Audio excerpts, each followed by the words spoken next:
Cancers, let's see what the week ahead has in store for you.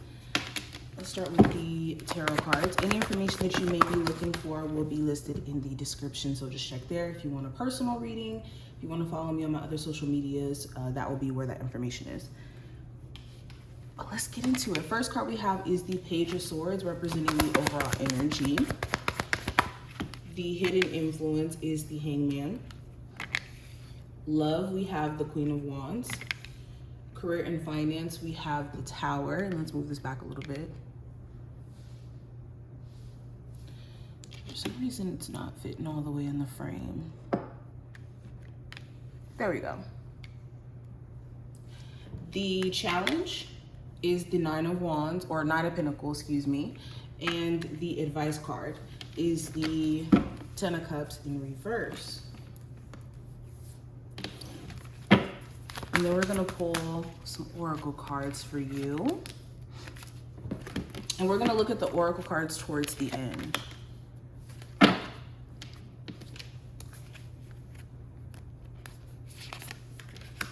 Okay, let's get into it. First card's gonna represent the overall energy. With the Page of Swords, there's a lot of questions that you're asking as of right now in terms of a relationship, a person in your life. You could be very skeptical of what they have going on and where you stand with them.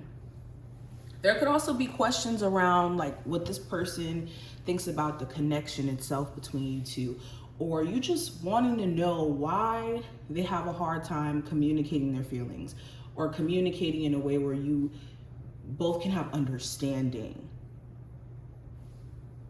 Also with the Page of Swords, if it's not about a person, there's certain questions that you're asking yourself in terms of your journey. You're very curious as to what would happen if you pursued this career idea, or if you got into this workout regimen, or if you took a risk on certain things. You just kind of wonder what would happen. And this week is about exploring that curiosity, or maybe getting some sort of understanding around whatever these questions may be.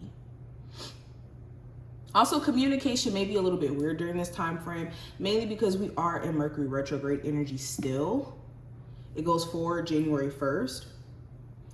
But with the Page of Swords, this does talk about like communication being kind of off during this time frame. So be mindful of that. You want to maybe double check messages that you're sending, making sure that they're actually going through. Maybe certain people aren't getting your messages, or may not be in a space to where they're able to communicate the way they want to as well. Something with this Page of Swords is interesting. Now, going into the hidden influence, we have the Hangman.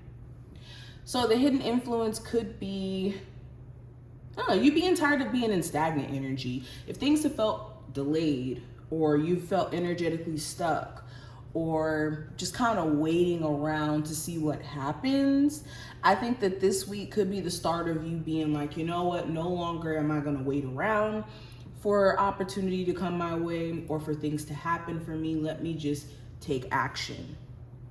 So that's essentially what's happening with this Hangman card.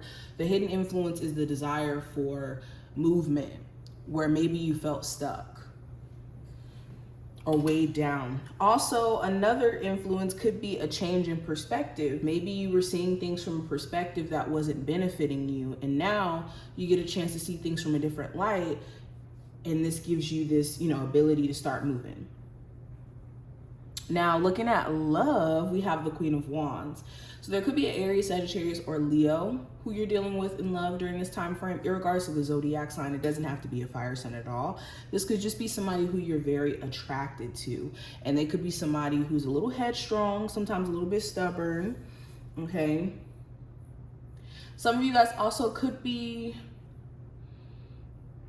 if you're not in a relationship, you could be strongly attracted to someone. It could be their energy as a whole, or their aura, or the way that they go about expressing themselves in terms of like their outfits, and maybe they're very creative and you like that about them. There's certain things that you could be really drawn to when it comes to like a fire sign or just somebody who you find to be really attractive, or their energy may be attractive to you.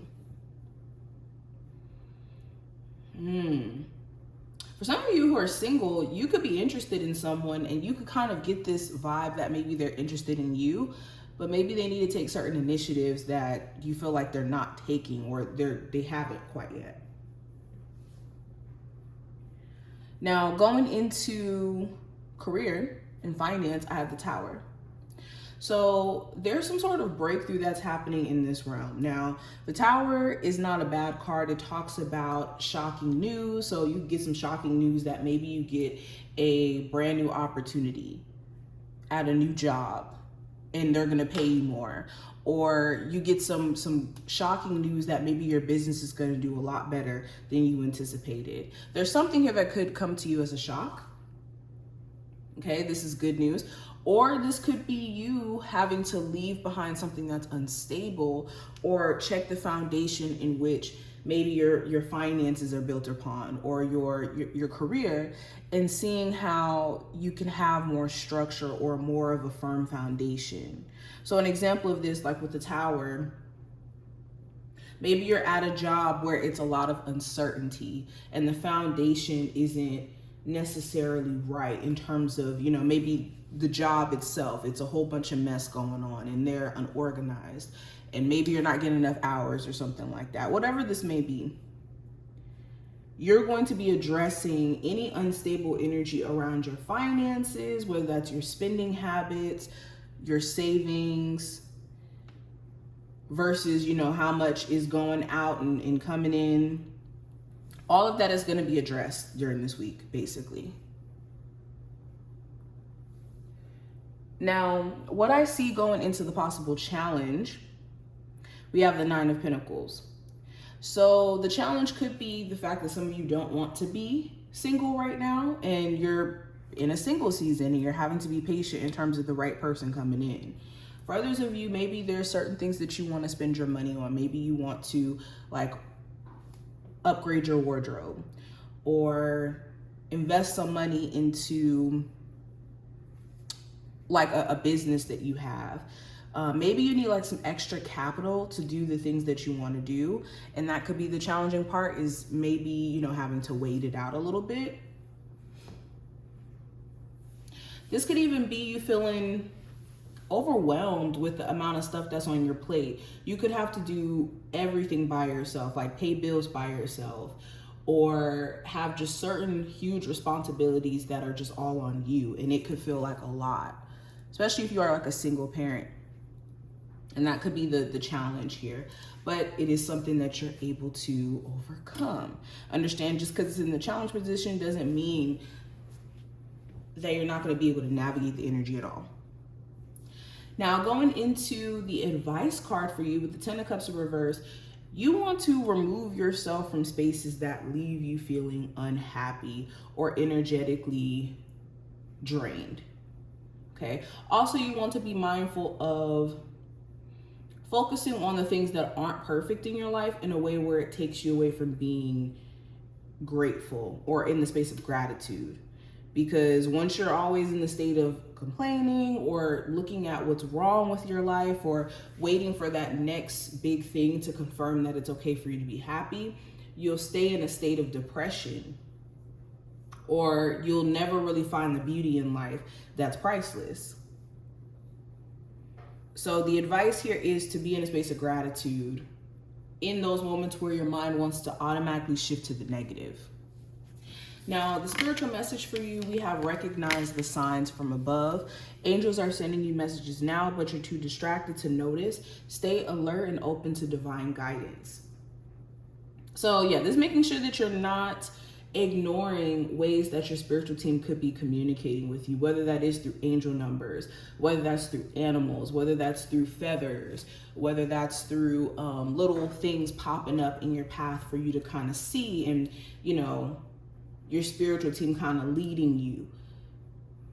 So make sure you're paying attention. When you're in an observant space, when it comes to your reality, there's a whole bunch of stuff that you start to realize that's working in your favor, or ways that your spiritual team, like I said, is communicating. We also have truth, and we have solitude. So this is a week where you could be spending a lot of time to yourself, or needing to spend some time to yourself so that you can ground yourself, so that you can, you know, really hear the thoughts, your own thoughts basically, and not have it muttered by other people's impressions of you or their thoughts or their feelings.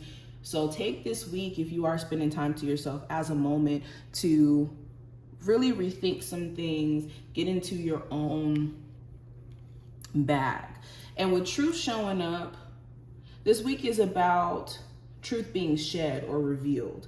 So if there is, like I said, certain questions that you may have, maybe Spirit is giving you those answers, whether that's, you know, through scenarios popping up this week or answers through signs. So that's why you want to be very attentive. Okay, but it's important that you're also living authentically in your truth, and Spirit's going to keep nudging you towards things that feel only authentic and removing you from things that don't feel that way. So this is what I see. I hope that this was helpful and did give you insight for the week. If you've enjoyed, thumbs up the video, subscribe. I'll leave my information below. I'll see you later.